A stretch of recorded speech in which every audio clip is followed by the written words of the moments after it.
Assalamualaikum warahmatullahi wabarakatuh. Perkenalkan kami dari kelompok 22 akan mempresentasikan tentang klasifikasi KNN berbasis ensemble binary untuk pengumpulan data mikroarray. Sebelumnya perkenalkan, nama saya Alisa Janatania dengan NIM akhir 012. Dan saya Anindya Witawisesa dengan NIM akhir 045. Mungkin bisa dilanjut?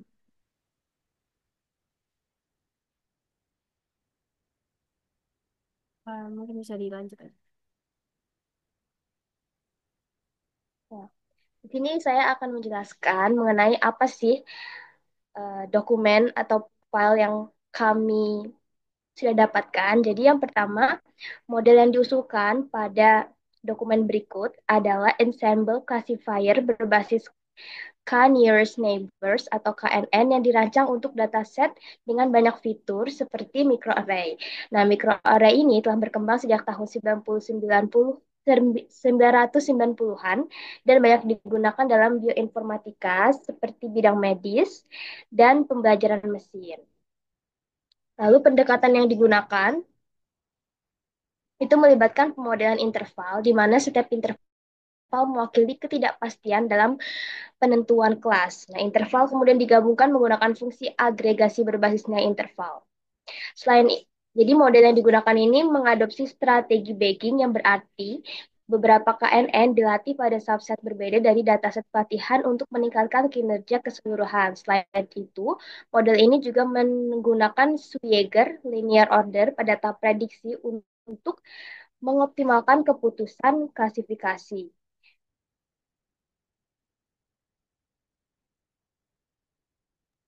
Baik, untuk selanjutnya itu adalah preliminaries atau dasar teori.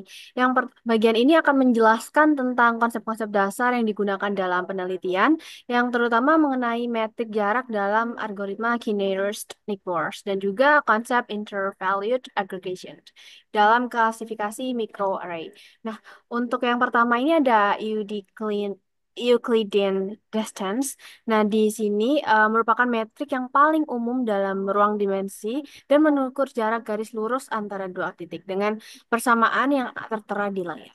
Nah, untuk selanjutnya itu ada Manhattan distance, yaitu menghitung jarak berdasarkan jumlah absolut dari perbedaan titik koordinat antar titik dengan equation berada di sebelah. Untuk selanjutnya itu adalah Canberra distance, yaitu versi berbobot dari Manhattan distance yang menyesuaikan kontribusi di setiap dimensi dengan nilai absolut koordinat. Yang terakhir itu adalah, mungkin bisa dilanjut. Baik, ini adalah untuk algoritma yang diusulkan. Nah, algoritma yang diusulkan dalam penelitian ini adalah model klasifikasi dengan K-nearest neighbors dengan metode ensemble binary untuk dataset microarray.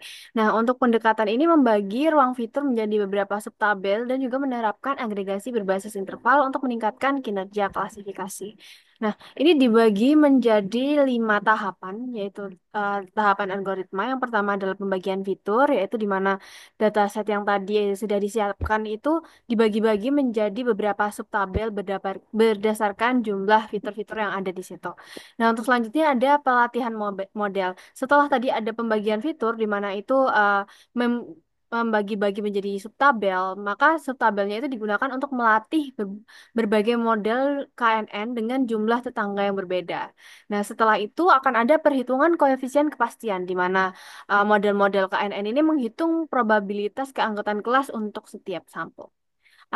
Yang selanjutnya adalah agregasi interval, yaitu di mana probabilitas minimum dan maksimum itu dihitung dan diurutkan dengan metode Swigger. Dan yang akhirnya mendapatkan prediksi, yaitu prediksi akhir, di mana itu merupakan keputusan klasifikasi yang dibuat berdasarkan hasil agregasi interval. Selanjutnya ini adalah kompleksitas komputasi. Untuk kompleksitas komputasi ini sendiri, yaitu algoritma itu KNN klasik memiliki jumlah kompleksitas sekitar 0 dalam kurung n,1, di mana n itu adalah jumlah sampel dan 3 adalah I adalah jumlah fitur. Nah, untuk selanjutnya, algoritma ini diusulkan memiliki kompleksitas dengan sebagai subtabel dan juga jumlah atribut di setiap subtabel. Nah, secara keseluruhan, kompleksitas utama ini berasal dari pembagian atribut dan juga pelatihan KNN di setiap subtabel. Selanjutnya. Detail eksperimen. Nah, untuk detail eksperimen, penelitian ini menggunakan 5 dataset mikroarray yang sering digunakan dalam klasifikasi berbasis informatika. Nah, dataset ini memiliki karakteristik high dimensional dengan jumlah fitur yang jauh lebih besar dibandingkan jumlah sampel. Untuk yang dataset yang digunakan ini DLBCL itu memiliki jumlah fitur yang paling tinggi dengan jumlah sampelnya hanya 47, menjadikannya dataset dengan tantangan tertinggi untuk klasifikasi. Nah, untuk selanjutnya itu ada dataset leukemia, colon, dan juga ovarian yang itu distribusi kelasnya nggak seimbang, jadi akurasinya itu tidak cukup sebagai metrik evaluasi, balance akurasi juga akan digunakan. Untuk pertama adalah pre-processing data. Nah, untuk data pre-processing ini adalah akan menghandling missing value yang ada. Jadi di dataset lymphoma itu dia itu memiliki data yang hilang, yaitu tidak ada. Dan yang diinputkan membukakan 5 nearest nickboard di inputter. Dan setelah missing value-nya tidak ada, maka akan dihilangkan dan dilanjutkan dengan normalisasi. Nah, setelah dinormalisasi itu semua dataset harus dinormalisasikan dan di sini dinormalisasikannya menggunakan min-max scalar untuk memastikan setiap fitur itu hanya memiliki skala antara 0 dan 1 sebelum diterapkan pada KKN. KNN. Yang kedua itu adalah evaluasi model, yaitu yang pertama setelah tadi di preprocessing, maka selanjutnya itu akan ada validasi silang, yaitu menggunakan five-fold stratified cross validation untuk memastikan distribusi kelas tetap seimbang. Untuk metrik evaluasinya itu ada 3, yaitu akurasi, yaitu proporsi prediksi yang benar dari seluruh data. Yang selanjutnya ada balance accuracy, yaitu di mana rata-rata dari recall tiap kelas itu berguna untuk dataset yang tidak seimbang. Dan yang terakhir adalah uji statistik Mann-Whitney-U, yaitu digunakan untuk membandingkan apakah perbedaan kinerja antara model yang diusungkan dan bagging signifikan secara statistik. Nah, Nah, untuk perannya KNN sendiri di dalam penelitian ini, KNN ini berfungsi sebagai base classifier dalam ensemble model di mana beberapa KNN ini diterapkan pada subtabel fitur untuk mengurangi dampak curse of dimensionality. Setiap KNN ini menghitungkan probabilitas keanggotaan kelas yang dikonversi jadi interval. Nah, dari hasil dari KNN ini digabungkan menggunakan interval valued aggregation yang meningkatkan keandalan prediksi. Modifikasi yang diterapkan pada KNN adalah yaitu menggunakan nilai K untuk mengurangi bias, terus menggunakan berbagai metrik jarak, ada Euclidean, terus ada Manhattan dan Canberra, yaitu membagi fitur kepada subtabel dan menggabungkan hasilnya dari banyak KNN agar lebih stabil dibandingkan satu model KNN lain. Nah, setiap model KNN pada subtabel itu akan menghitung probabilitas keanggotaan kelas untuk setiap sampel berdasarkan mayoritas tetangga terdekat. Dan probabilitas ini secara tidak langsung digunakan sebagai keputusan akhir, tetapi dikonversi menjadi interval yang ketidakpastian yang kemudian akan diolah lebih lanjut. Nah, kelemahan utama dari KNN ini adalah sensitivitas terhadap fitur berdimensi tinggi karena jarak antar sampel bisa menjadi kurang bermakna ketika jumlah fiturnya terlalu besar. Dengan membagi fitur menjadi beberapa subtabel dan menjalankan banyak KNN, algoritma ini mengurangi dampak dari fitur yang tidak relevan. Proses agregasinya sendiri itu menggabungkan berbagai keputusan KNN yang berbeda sehingga memberikan hasil yang lebih stabil dan akurat dibandingkan dengan menggunakan satu model KNN yang tunggal. Nah, hasil dari penelitian tersebut adalah hasil terbaik dari model yang diusulkan atau proposed algorithm menunjukkan 10 nilai akurasi tertinggi yang diurutkan secara menurun dalam tabel 2 sampai 6. Berikut ada tabel 2, 3, 4, 5, dan 6. Nah, model ini secara konsisten mengungguli KNN tunggal dalam semua dataset yang diuji, terutama saat mempertimbangkan metrik jarak tertentu. Selain itu, set hyper parameter terbaik seperti metrik jarak, metode agregasi, Jumlah dan nilai K serta jumlah subset data bervariasi tergantung dataset yang digunakan.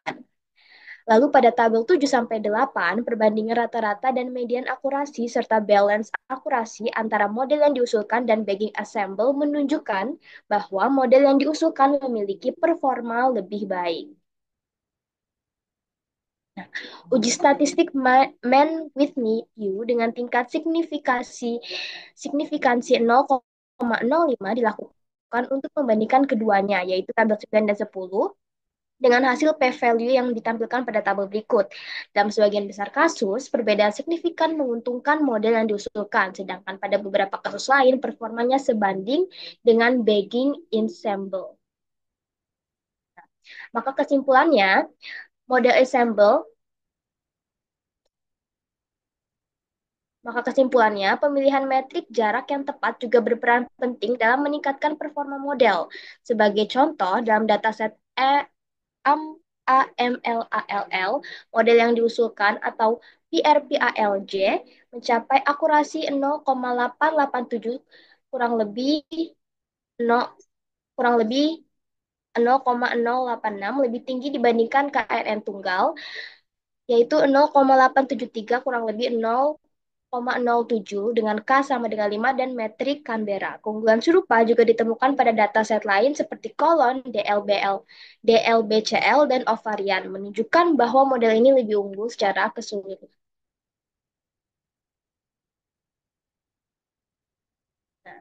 Ini adalah kesimpulan yang sudah saya bacakan tadi, namun lebih jelasnya model LSAM akan saya ulang.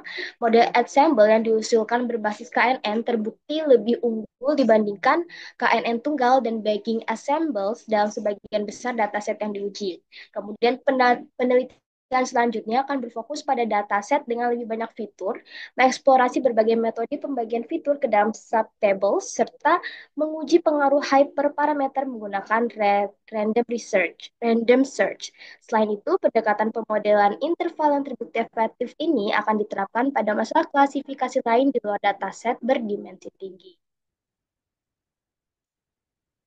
Sekian dari kami, kelompok 22, kurang lebihnya mohon maaf. Wassalamualaikum warahmatullahi wabarakatuh.